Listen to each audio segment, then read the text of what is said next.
It had just been tariffs, all that stuff in the business report anyways. Joining us is Mr. Joe Tech. Hi, Joe. How are you? I'm good. How you doing, Luke? Good to see you this morning. Good to see you, too. Because I've got tons of great news for you, Luke. AI wanting to do its own thing and destroy humanity, so yeah. By, when did I see 20... When was that? What year? I've seen so many different dates. Okay. Now I'm seeing that we may reach singularity within the next 6 months, so it's all good, right? I don't know. Boy, this is starting out great. Yeah. Happy, joy. I feel like, again, there are some in the media who get very worried about AI. And to some extent, it is concerning as to where it's going. However, I feel like every time we talk about AI, I need to remind people that artificial intelligence is not a sentient being. All it is doing, it is searching through information that it has been given in the past and trying to come up with something that sounds correct, that is a mixture of what every other people have said in the past. So it's not thinking on its own. These aren't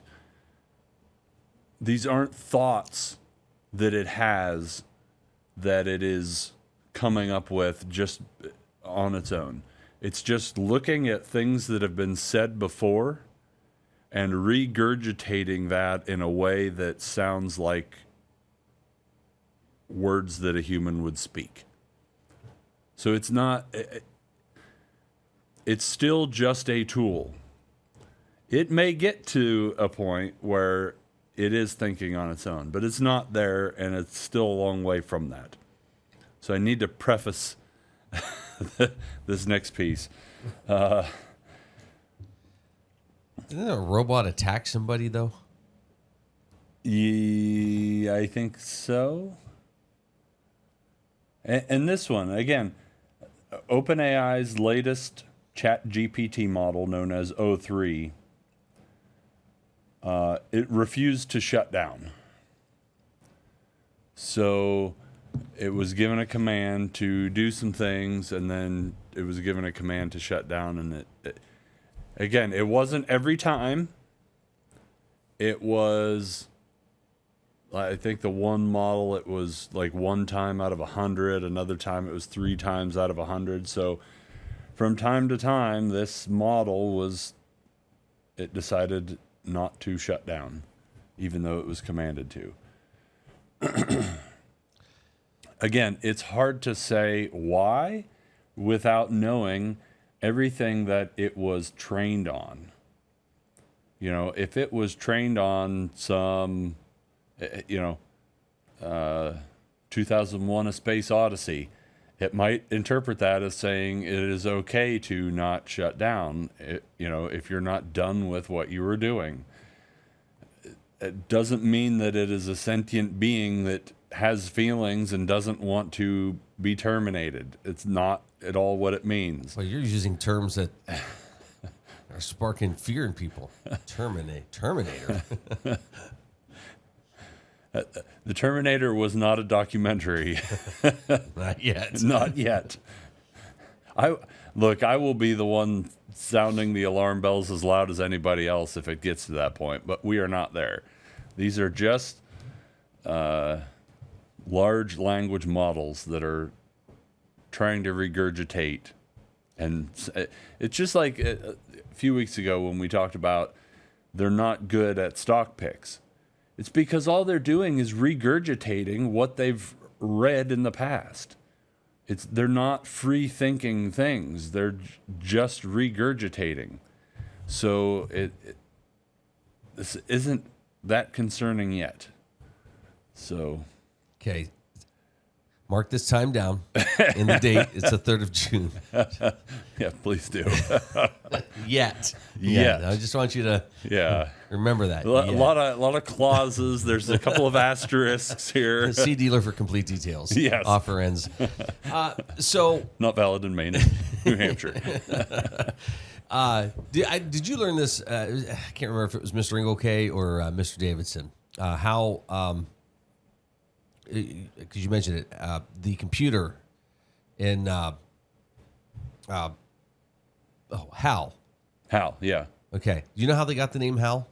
I don't. I think I've heard this, but I don't remember. Okay. Shift each of those letters by 1 forward.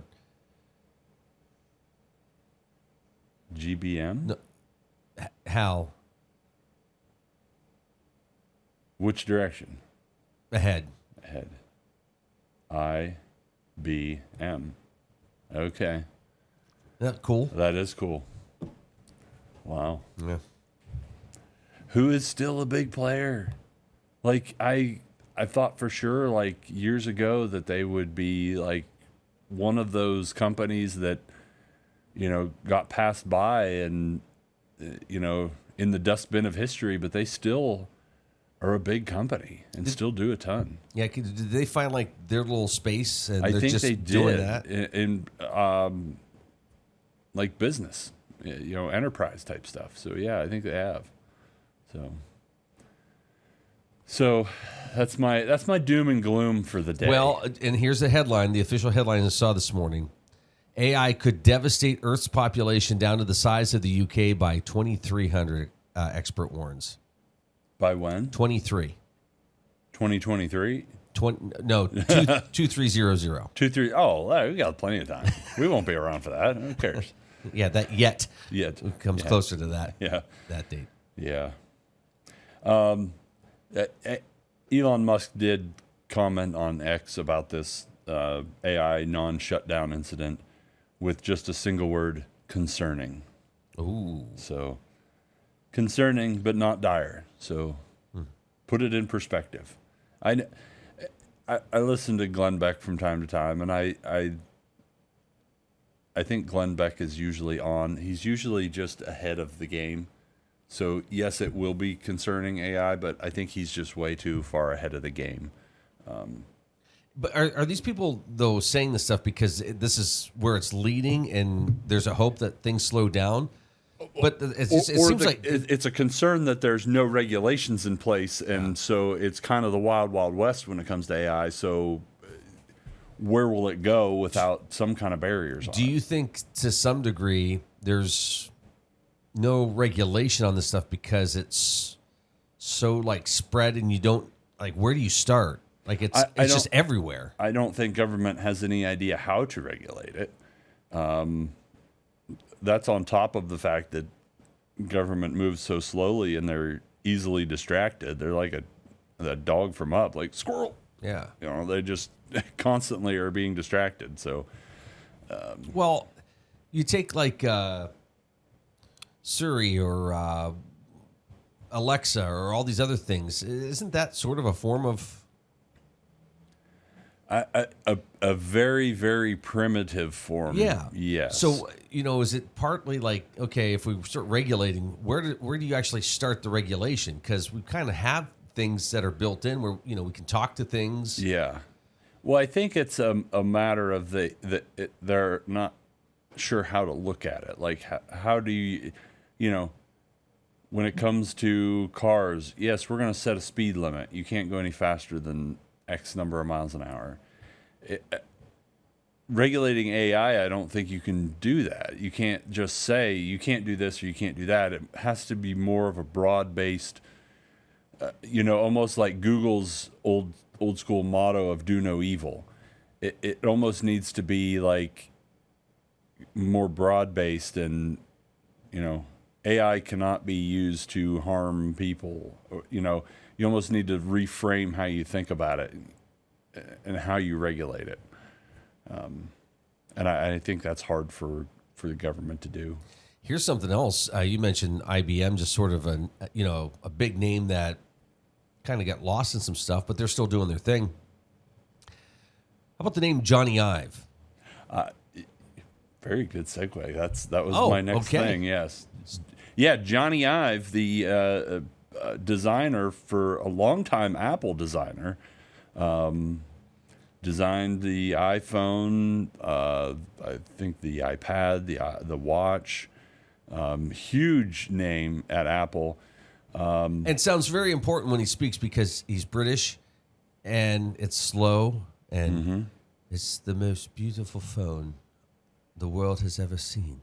Yes. Oh, yeah, okay. Oh, yeah. Wow. I'm intrigued already. Yeah. Tell me more. He left Apple, went and started his own company. I don't know if I never really said why exactly, but probably starting to think that Apple was getting a little stale. So he wanted to go and design different things, went out on his own. His company's now been bought. By who, you might ask?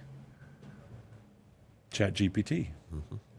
$6.5 billion. Excuse me. Billion with a B dollars to design a device, an AI device with no screen. Huh. Yeah. We don't know much at all about what the device will look like or be. There's a ton of speculation because it is AI, which is huge news right now, and it's Johnny Ive, who was a huge name in design but has been gone for some time. Not gone. I mean, he's been out of sight and out of the news, just because he's kind of quietly doing his own thing, designing products. Yeah, and his company is Love From. It's a design firm. Yep.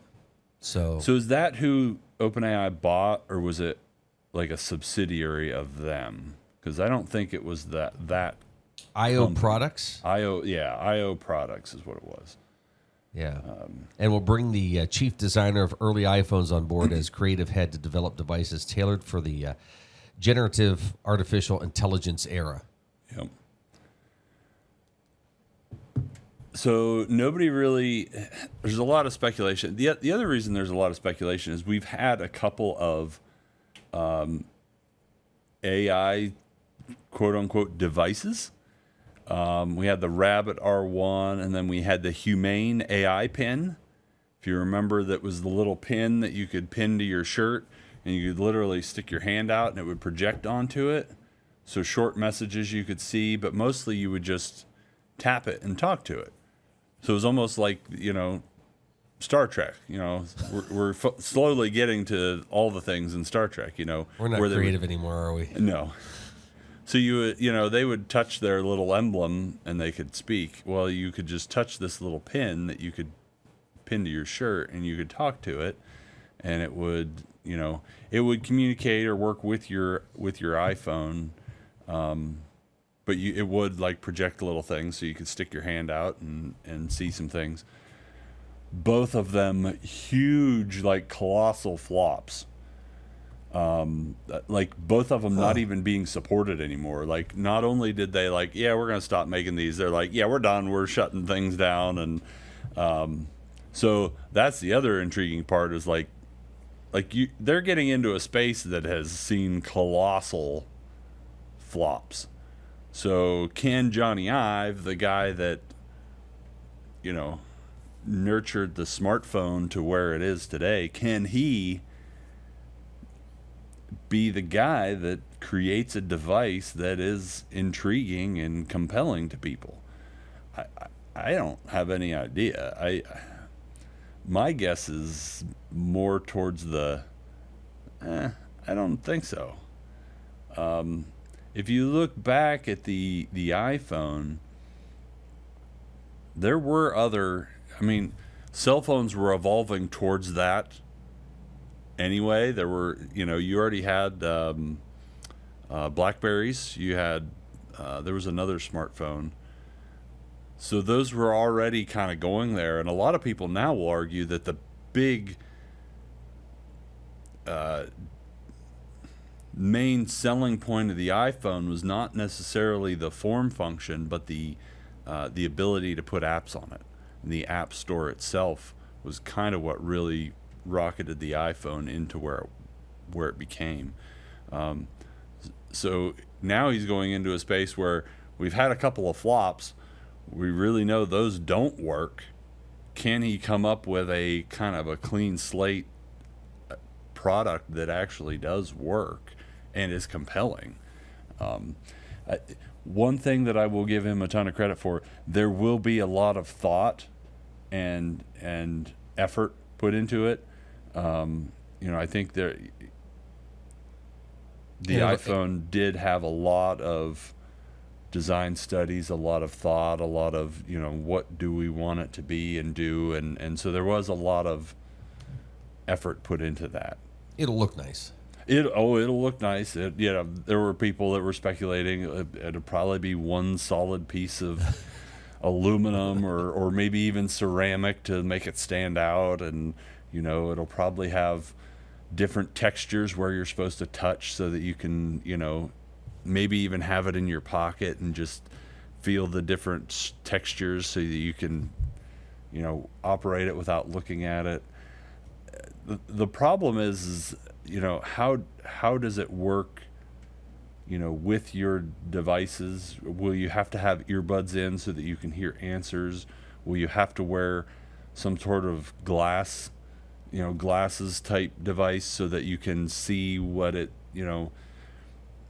if you look at what you do with your phone, it is a lot of looking at a screen because you're sending text messages, which is ingrained into a whole generation of people. There's a generation of people that would rather type on a device and send you a message than talk on it. We send emails, we read things, we look for directions, so if you're using directions, well, you need to see something. Possibly it could talk in your ear. But again, I think there's going to be a lot of time and a lot of effort put into this to see what works for them, and a lot of testing. That's one thing that I think he brought to Apple was, we're going to test this out for a long time, see what people really do with it in a real setting. The question will be, will there be a lot of leaks, or will they really lock it down? Yeah. So, and they got people in that cycle now where, every year they've got to come up with something. And you're watching The Morning Drill on Stream TV and on the Armstrong Neighborhood Channel. Joe Tech with us here this morning. Two things. One, we've talked about this before. People kind of get in their ways. Are you really going to do something that's going to... I hate to even say this because you want people pushing for these things and technology, and it's great.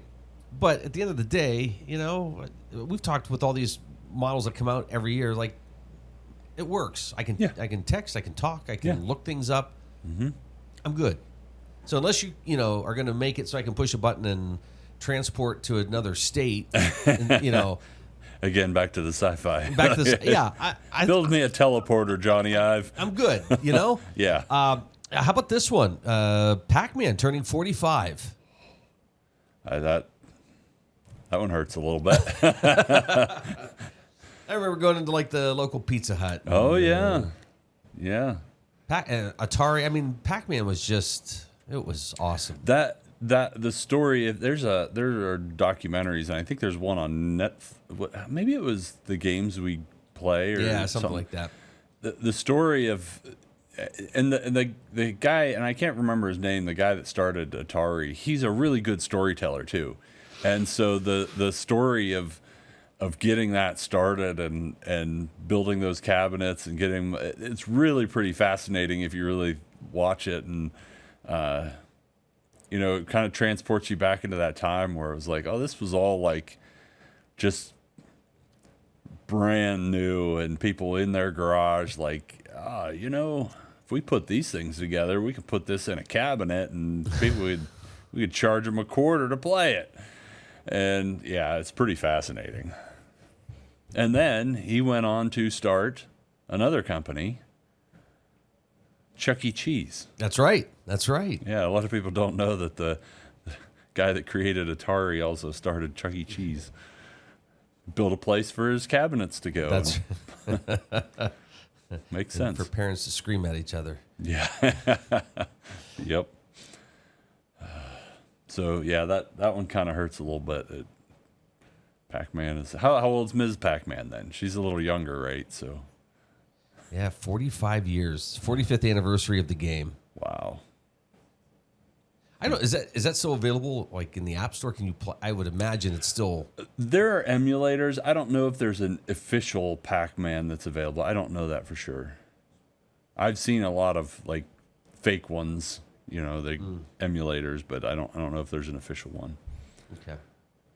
I might have to go find a Pac-Man somewhere to play now. Celebrate today, yeah. Or not, because it's going to be in the 80s and. Go for a walk. Yeah. Do it in real life. Do it in real life. Yeah. Go find some power pellets somewhere. Just don't find any ghosts. That's right. Musk, leaving the government. Of course, he could only be there for so many days. And, he may have worn out his welcome a little bit. But, with things going on with X and SpaceX, probably a good time for him to come back and focus on his company. Yeah. I if I were him, I would go back to Tesla and focus on Tesla for a while. It seems like SpaceX does really well. Starlink is doing well. Tesla's the one that concerns me a little bit. I know there's a lot of just political backlash because, he's helping a Republican. We can't buy Teslas now. But more of a concern to me is the models are getting a little stagnant. I think he needs to come out with, and I know he just came out with the Cybertruck, and it looks different. But I think his mainstream models need to get a refresh in looks department. They're kind of plain, so I think he needs to go back to Tesla and just kind of spark some energy there and do something there. He's also got his what are they called, the robots he's building. Oh, right. So, and Tesla's got the robo taxi that they're trying to push out as well. So he's got a lot on his plate. So you mentioned Amazon, I think, coming up with satellite internet availability, and it's just everything going that way. I mean, cell companies, are we going to lose towers and have everything just run off satellites? I don't think you'll lose all the towers. I think they will strategically maybe we're not going to replace this tower because we can cover that just as well with satellites.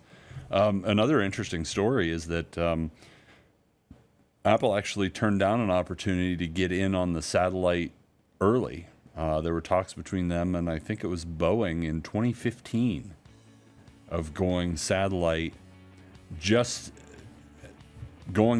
not even for emergency situations, which they have now, but just going that way. And Tim Cook actually nixed the deal because of their relationships with the telecoms already. So they didn't want to go against those folks and have their own. Essentially they would become a telecom at that point, and they didn't want to get into that and go that route and destroy those relationships. So. Joe, good to see you. Good to see you too. All right. Have a great week in tech. Whatever that means. Whatever that means.